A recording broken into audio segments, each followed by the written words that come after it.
Bonjour et bienvenue dans cette 9e édition de Philosophon intitulée Philosophon autrui. Parler d'autrui suppose souvent de parler de deux phénomènes qui nous touchent vraiment, la haine et l'amour. Ce sont deux phénomènes très forts. Un autre phénomène dont il faut parler lorsque l'on parle d'autrui, c'est l'aliénation. Aliéner signifie faire passer à un autre, du latin alius. Tout ce qui est aliénation suppose l'idée de l'autre, comme dans le film Alien par exemple. Il y a plusieurs sens au mot aliénation. Au sens juridique, l'aliénation est la cession, la vente, la donation, comme lorsque l'on dit « ses gains sont aliénés », ce qui signifie que ça ne lui appartient plus. Au sens psychologique, aliéner est l'équivalent de la folie, comme l'aliénation mentale. L'aliéné s'appelle ainsi car il ne s'appartient pas, il y a quelqu'un d'autre qui le dépossède. Au sens philosophique enfin, l'aliénation signifie la dépossession. Chez Marx, elle signifie l'exploitation.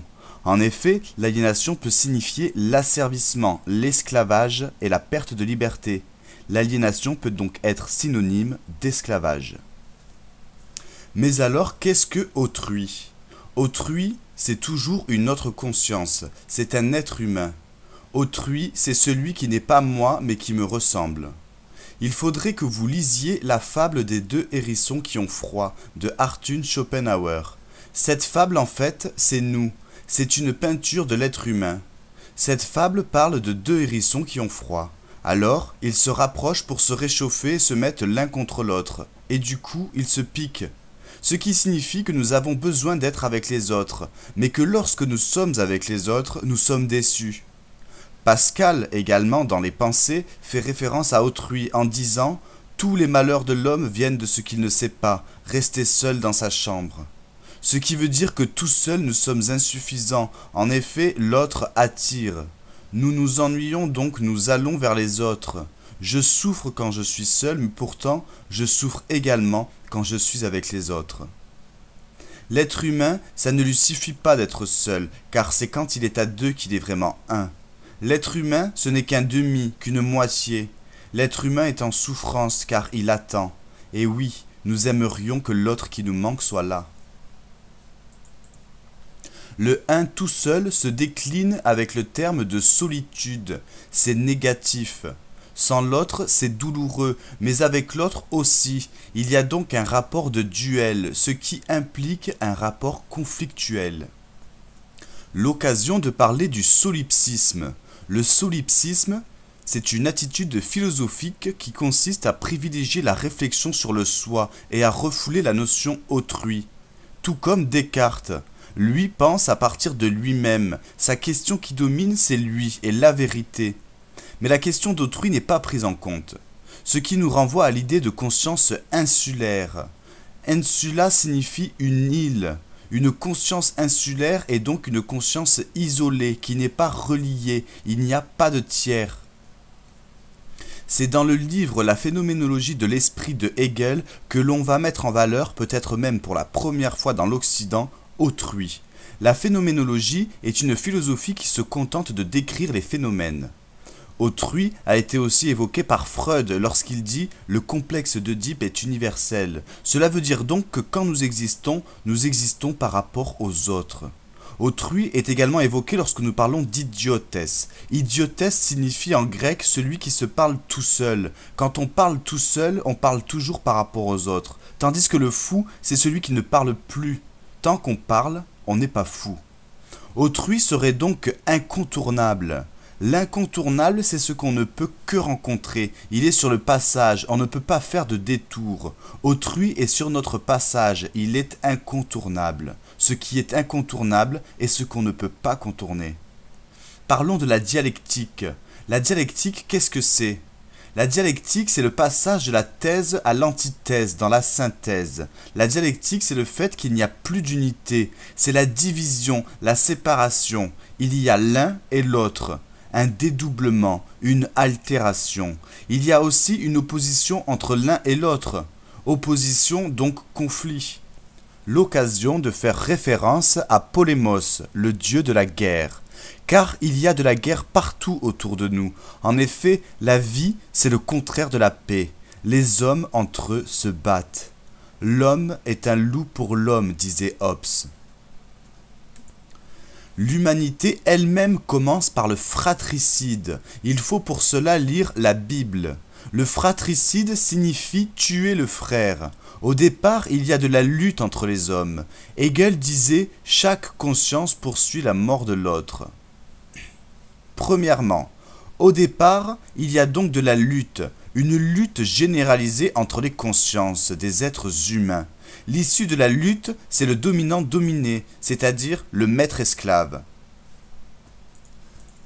Et qui est-ce qui a gagné la guerre ? Celui qui n'a pas eu peur de mourir, celui qui est le maître, c'est celui qui est allé jusqu'au bout car il n'a pas eu peur de la mort, de mettre sa vie en jeu. Il dit « Je préfère être mort que de vivre comme un esclave ». L'esclave, par contre, est celui qui ne veut pas mourir, mais qui a peur, alors que le maître est indépendant, il va n'appartenir qu'à lui, et il pense la liberté ou la mort. Deuxièmement, à cause de la lutte, il y a eu un maître d'un côté et un esclave de l'autre. L'esclave, c'est celui qui est battu par la guerre, celui qui n'est plus considéré comme un être humain. On l'utilise comme un objet, il appartient à quelqu'un d'autre. Et troisièmement, la dialectique et la lutte continuent, ce qui veut dire que l'esclave va devenir le maître du maître et le maître va devenir l'esclave de l'esclave.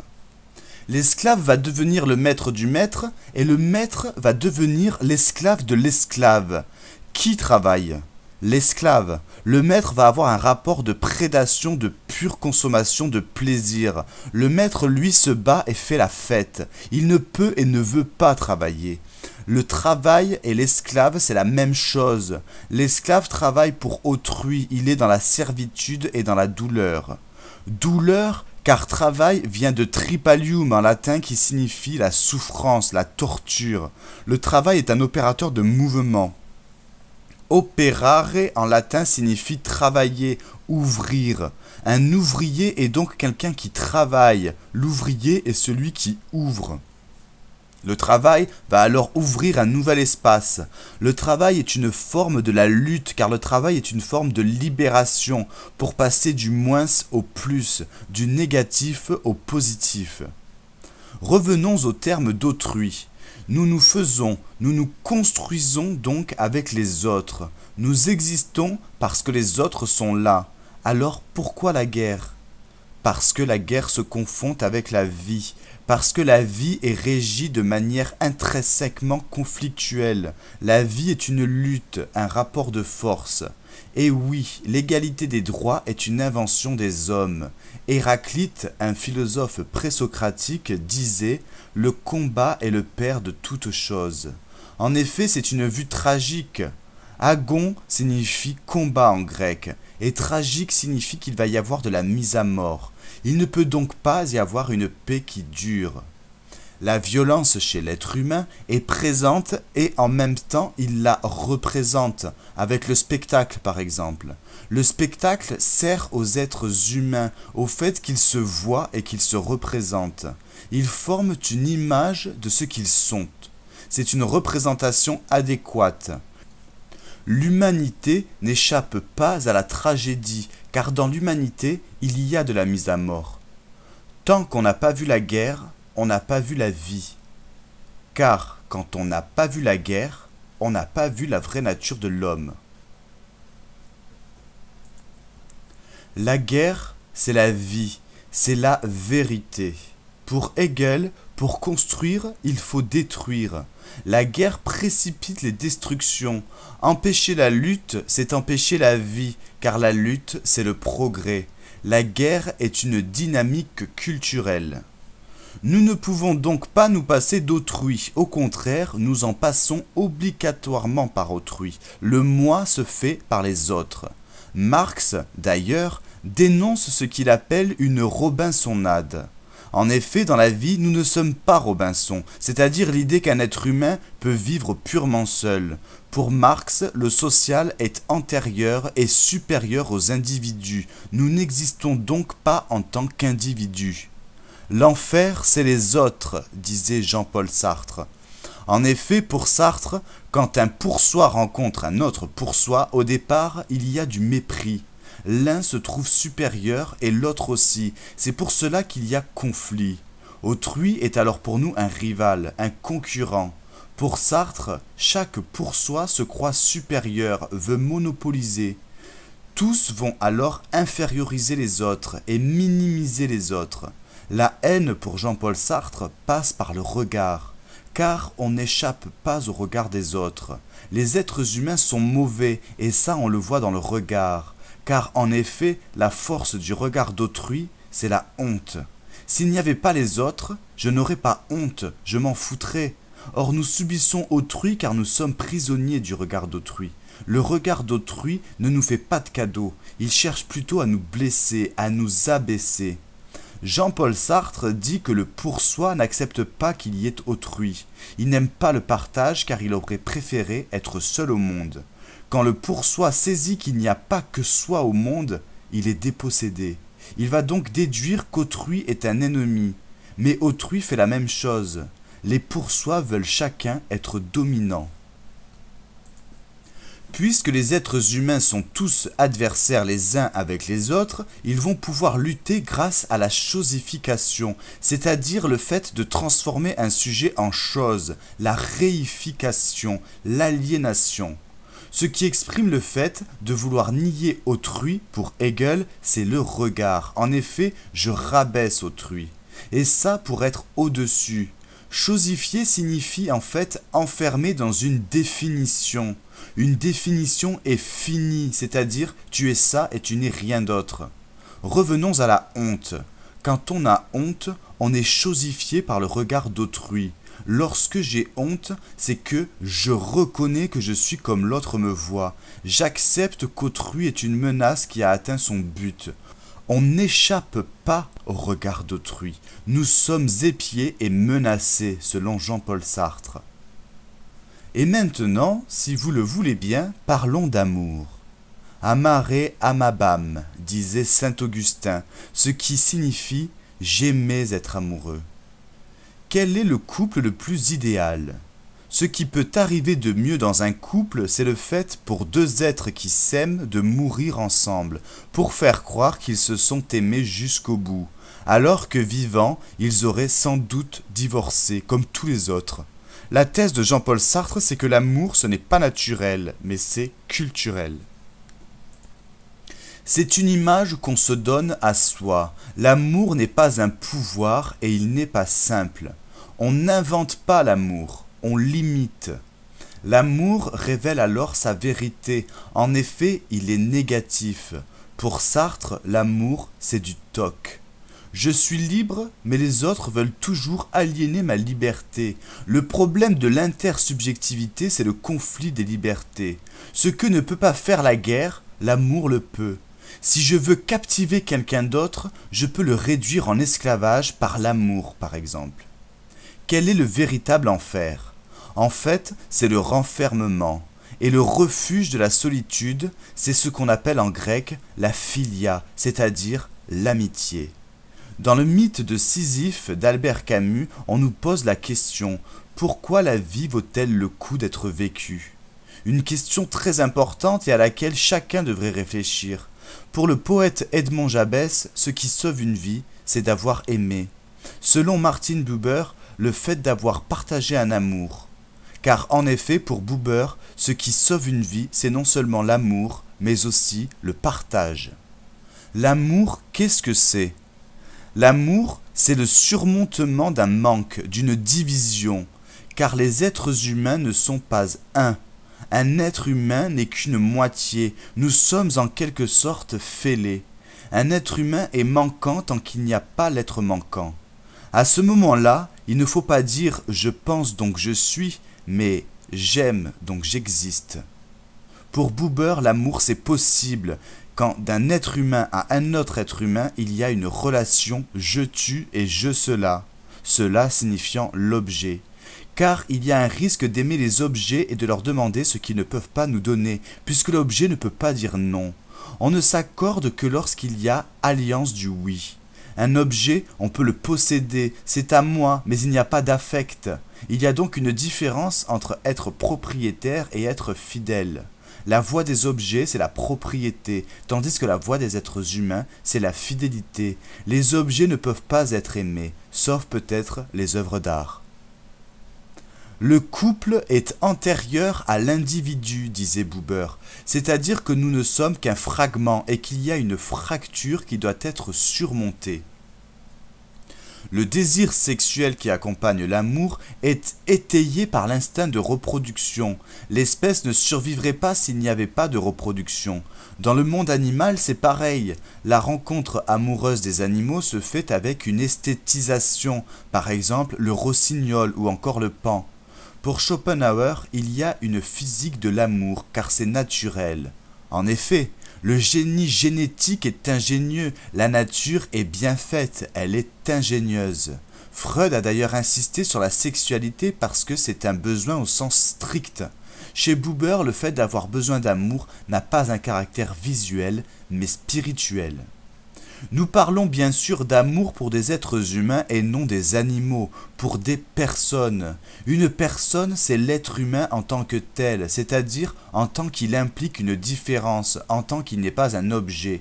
À partir du moment où on est être humain, on a droit à des droits, car nous sommes une personne, c'est ontologique et éthique.